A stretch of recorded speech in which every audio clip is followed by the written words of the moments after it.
So I'm Idil, and today I will be talking about the artwork I did on our theme of consciousness and awareness. And I have I have a very deep connection to art, and I cannot really separate it from myself. And ever since I know myself, I've been drawing, painting, coloring, basically just doing something creative. And I even sometimes catch myself talking to an invisible audience about the things I do. And now that I actually have an audience, I feel very lucky, and I want to thank our TED team for granting me this opportunity to share my ideas with you today. So, what are consciousness and awarenesses, and what did I make out of them? I like to think of them as a sort of built-in filter that is personalized to everyone. These filters accompany us while we go through the world. And when the world passes through these filters, what comes out is this very specific and personalized version of these moments. And eventually, these moments build up in your mind and create the final version of you. And to explain this better, I made two pieces, one for the external and the other for the internal consciousness. And I made this distinction to better explain how I experience this phenomenon. And the internal consciousness stands for the mind experiencing itself, and the external stands for the mind experiencing the outside world. So they're the different sides of the same coin, so to say. So this is the first piece I did. It represents the internal consciousness, and it is basically this dynamic internal process where every element of my brain is realizing itself. So you can think of it as the brain seeing itself in the mirror. And I am mostly aware of this when I am doing a painting, when I'm creating something, because it comes very naturally to me. It's like a subconscious act. And sometimes it feels like I'm watching the painting unfold in front of me. And therefore, I didn't use any references, like deliberately, to get rid of any external interference that could occur. And so, to explain the painting further, there is a lot of colorful background tiles that are stacking on top of each other, which represent the knowledge and the information I have gathered so far in my life. So those are the things that are in the background of my brain. And the colorful, swirly lines that are interacting with each other, those are my emotions, my thoughts, basically my ideas. And I try to keep every detail, every interaction, basically, to show how I feel like what is going on inside my mind more accurately. Also, there are some, as you can see, the circular blue lines. They reminded me of nerve cells, actually. So I decided to keep them that way because I think it's a nice play into our theme. Also, in the middle part of this piece, you can see that there is a focal point, both literally and metaphorically. And I did this to represent this focus I have in this painting.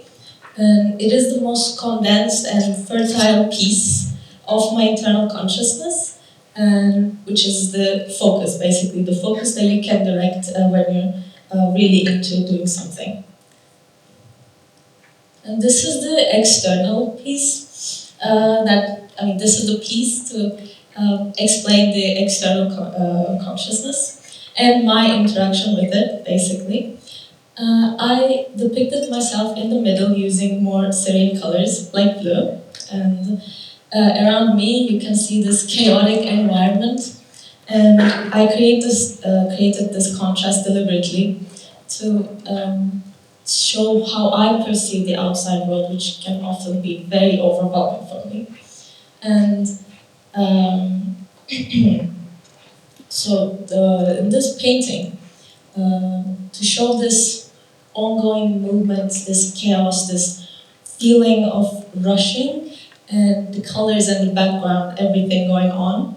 To show this, I try to use more sharp edges, use like wire-like figures that can literally tear into my skin, because this creates a very restlessness feeling inside me, which I wanted to show. Also, there is a crown-like figure around my head, and they represent the senses I use to interact with the world outside. And those are my primary sources of interacting. Therefore, they are very special to me, and they're the most important. I give them a lot of importance.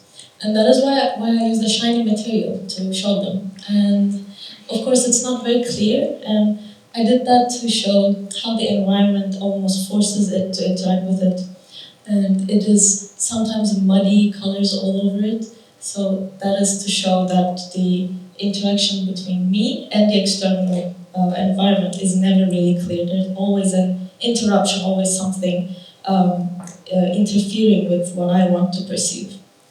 And lastly, in the background, I used the same color to depict focus in the previous painting, because it is so special to me, so dear to me. And but it is almost as if it's suppressed by the environment around it, like it's encapsulated. And it is not very prominent in this picture.